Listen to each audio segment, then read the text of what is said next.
বিসমিল্লাহির রহমানির রহিম। ইমাম ইমাম নেবে, হাফেজ হতে হবে, মাওলানা হতে হবে, মুফতি হতে হবে, লম্বা হতে হবে, শরীর স্বাস্থ্য ভালো হতে হবে। মাইনে কত? 4,500। এদের মাথায় বিনা মেঘে বজ্রাঘাত পড়বিনি। কথা বলে না, কথা বলে না। বলছে মুফতি মুহাদ্দিস আর কমিটির লোক একত্র নামাজ পড়ে না। এই মসজিদের সভাপতি হবে কে? ইমামতি করার যোগ্যতা রাখে। ইমাম বাড়ি যাবে, সভাপতি নামাজ পড়াবে। তুই মাল সূরা ফাতিহা জানি না? তোর কোন খালু আব্বা মসজিদের মাতোয়ালি করলো রে? তুই বিয়াদব, তোর মুখে দাড়ি নাই, তুই ফাসেক। তোর বউ বন্ধন লোন গ্রুপ লোন করে হোমরা চোমরা সেজেছ, নেতা সেজেছ, বাঁদরামি করার জায়গা পাও নাই। এটা তোর রাজনীতির পার্টি অফিস নয়, এটা আমার আল্লাহর বিশ্ব পঞ্চায়েত সমিতি। এখানে সেক্রেটারি হবে সে মুখে নবী পাকের সুন্নতি দাড়ি রেখেছে। এখানে মাতোয়ালি হবে সে 5 ওয়াক্ত নামাজ পড়েছে। ওর ঠাকুরদা মাতোয়ালি ছিল, ওর দাদু মাতোয়ালি ছিল, ওর বাপ মাতোয়ালি ছিল, এখন ও মাতোয়ালি। ও মরে গেলি ওর বেটাও মাতোয়ালি হবে। ও শালা 14 পুরুষের মসজিদ। গ্রামের লোকের জন্য দায়ী হবে। আপনারা কমিটির লোকেদের কেন কাজ দেন না? আচ্ছা, মসজিদ কমিটির কি কাজ? এরা কি করে? শুধু ওই জলসা মিলাদ আর শুক্রবার এলি নাচানাচি করবে? এদের কাজ দেন। মসজিদ কমিটির কাজ দেবে কি? মসজিদে হিসেব থাকবে। আপনার মসজিদ মহল্লায় কতগুলো বাড়ি আছে, কটা মাটির বাড়ি, কটা ইটের বাড়ি, কজন পুরুষ বাস করে, কটা বাচ্চা বাস করে, কজন মহিলা বাস করে, কটা এতিম, কটা অনাথ, কটা বিধবা। খোদার কসম, এটা আমার রাসূলুল্লাহর আদর্শ, বিশ্ব নবীর আদর্শ। আরে জুমার দিন একটা কোটো ছেড়ে দিয়েছেন মসজিদের উন্নতির জন্য, পরে আরেকটা কোটো ছেড়ে দেন। ওই টাকাটা দিয়ে গ্রামের যে কটা বিধবা আছে প্রতি সপ্তাহে মসজিদ থেকে তাদের জন্য টাকা যাবে। তারা কিয়ামতের দিন যেন না বলতে পারে, আল্লাহ আমি বিধবা বলে, আমার স্বামী নাই বলে, আমার পাশে দাঁড়ানোর লোক ছিল না, মসজিদ থেকে প্রতি সপ্তাহে তার টাকা যাবে। কোন এতিম, কোন অনাথ তার বাপের অভাব যাতে না বুঝতে পারে। আমরা সারা জীবন ভোর যদি ওই বন্ধন লোন গ্রুপ লোনের বিরুদ্ধে ওয়াজ করি, বন্ধন লোন গ্রুপ লোনের বিরুদ্ধে মৌলভী সাহেবরা আজকেরতে বলছে, আর কথা বলে না। সুদের বিরুদ্ধে মৌলভী সাহেবরা আজকেরতে বলছে 1% কমেছে, আর কথা বলে না। ওয়াজ করে কমাবে? ওই জন্য আমি লোক আলাদা, জোশে কথা বললে হবে না, হুঁশে কথা বলতে হবে। ওয়াজ করে মত শালা নিজের বাম্মার কথা শোনে না, আমাদের কথা শুনবে। এত ওয়াজ করছে মৌলভী সাহেবরা বন্ধন কমেছে, আমি বলবো আরো বেড়েছে। এর জন্য সমাজ সচেতন হতে হবে। কি করলে এটা কমানো যায়? মসজিদ কমিটি অগ্র ভূমিকা নিতে হবে। বড় লোকদের কাছে গিয়ে 10টা বড় লোক ঠিক করে 2 লাখ টাকা নিয়ে বিনা ইন্টারেস্টে গরিব মানুষ দরকার পড়লে 50,000 টাকা নিয়ে যা, মাসে 1,000 করে দিয়ে দিবি, সুদ দিতে হবে। আগে সমাজের লোক আগে বাড়ুন, পরিকাঠামো তৈরি করুন।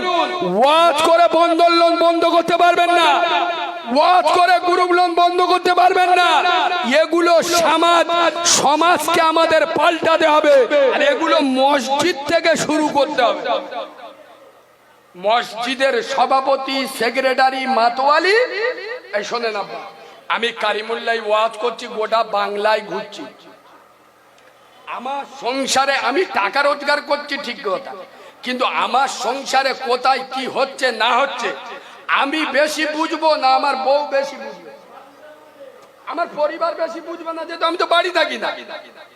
তো খোদার ঘরে কোথায় কি অসুবিধা হচ্ছে না হচ্ছে মুসল্লিগা থেকে বেশি কেউ বুঝতে পারবে। কোথায় কি কাজ লাগবে না লাগবে, সারা মুখে দাঁড়িয়ে দিই, একক তো নামাজ পড়ে না, বিড়ি খাচ্ছে, গাঁজা খাচ্ছে, গ্রামে বুঝতে পারেন? এতিম অনাথের ঝাড়া মাল তো পঞ্চায়েতের মাল খাচ্ছে, মসজিদের এড়ি সেজে বসে হয়েছে।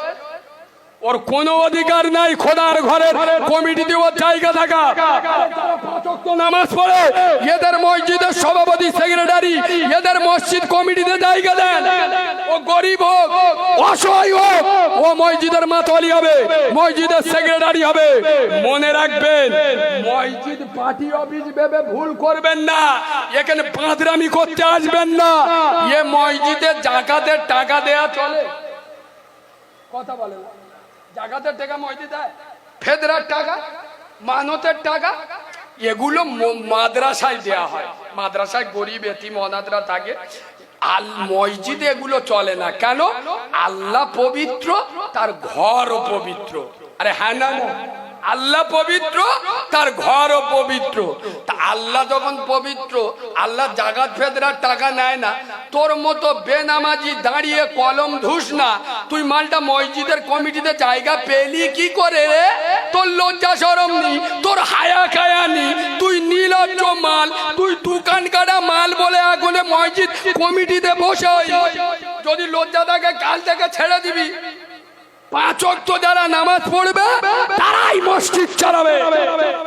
এই বাবু, খোদার কসম, আমার রাসূল পৃথিবী ছেড়ে চলে যাচ্ছেন, আর রাসূল আল্লাহকে বলছেন, আল্লাহ নবীর পরে নবী এসছে, উম্মত যখন পথভ্রষ্ট হয়েছে, উম্মত যখন বেলাইনে চলে গেছে, অন্য নবী এসে উম্মতকে সামলে নিয়েছে। ও আল্লাহ, আমি তো শেষ নবী, আমার পরে তো আর নবী আসবে না। আমার উম্মতে মুহাম্মাদিরা যখন বেলাইন হয়ে যাবে, আল্লাহ এদেরকে কে দেখবে? এদেরকে কে সামলাবে?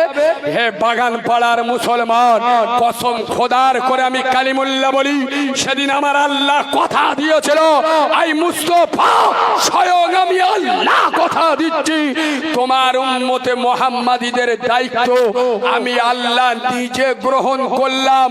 তবে শর্ত একটা, তোমার বাগান পাড়ার মুসলমানের বাচ্চারা, তোমার বাগান পাড়ার মুসলমানের যুবক জনেরা, তোমার বাগান পাড়ার মুসলমানের উম্মতে মুহাম্মাদিরা, এরা যেন দিনে 5 বার আমি আল্লাহ আমার ঘরে আমার সাথে দেখা করতে আসে।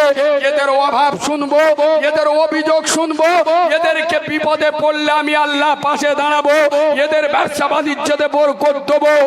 শর্ত একটা, দিনে 5 বার আমার ঘরে এসে আমার সাথে যেন দেখা করে। আল্লাহর ঘর কোথায়? আসলে আমি বলতে বলতে নিজেকে কন্ট্রোল করতে পারি না। কেন জানে? এই শোনে, যে মানুষটা কালা হয়, কালা, কানে কালা হয়, তার ইশারা করলে বুঝতে পারে না, পারে না, কথা বলে না। যে কালা হয়, বোবা হয়, ওর ইশারা করবেন, আপনি কি বলছেন ও বুঝে নেবে। আর যে মালগুলো কালা আর বোবার অ্যাক্টিং করে, এদের পেটও বোম মারলেও কিছু বুঝতে পারবে, কথা বলে না। যে অরিজিনাল কালা হয় তার ইশারা করলে বুঝে নেয়, আর যে কালার অ্যাক্টিং করে পেটও বোম মারলেও বুঝতে পারবি। আজ বর্তমান মুসলমানেরা এরা কালার অভিনয় করছে না, করছে না। এরা কালা নয়, কিন্তু কালার অভিনয় করছে। নামাজ না পড়লে গুনাহ হবে, কে জানে না বলুন তো? এত জলসা মিলাদ যে দেন, তা মৌলবীরা এসে কি বলে? নামাজ রোজার কথা বলে তো। আমার বিভিন্ন জায়গায় বলে, কারিমুল্লাহ এত ওয়াজ করো, আর তুমি যে ভাষায় ওয়াজ করো, এ শুধু কাঁচা গালাগালি দিতে বাকি রেখো, এ ভাষা বাংলার কোনো বক্তা বলে না। তাই এত ওয়াজ করছো, মানুষ পাল্টায় না কেন? তা আমি বলি, মানুষ হলি তবে তো পাল্টাবে। ছাগল পাল্টায়, কথা বলে না। ছাগলের যত গায়ে মাথায় হাত বুলুন, এবার ওই পাশের বাড়ির লোক আম গাছের চারা বসে, যাস খাস, ছোলা খা, খেজুর খা, আপেল খা, কি খাবি খা, ও সারা গোলাই থেকে দড়িটা খুলে দেন, আগে কে মজা করে খাবে না, খাবিনি, কথা বলে না।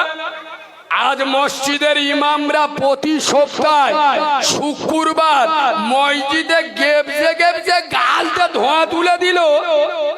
তবে মসজিদের কথা এলো যখন বলি, মসজিদ গুলো এখন কি জানে, মসজিদ গুলো চকচকে, কমিটি ফকফকে। ইমাম নেবে চকচকে, ইমাম নেবে হাফেজ হতে হবে, মাওলানা হতে হবে, মুফতি হতে হবে, লম্বা হতে হবে, শরীর স্বাস্থ্য ভালো হতে হবে। মাইনে কত? 4,500। এদের মাথায় বিনা মেঘে বজ্রাঘাত পড়বিনি। কথা বলে না, কথা বলে না। বলছে মুফতি মুহাদ্দিস আর কমিটির লোক একত্র নামাজ পড়ে না। এই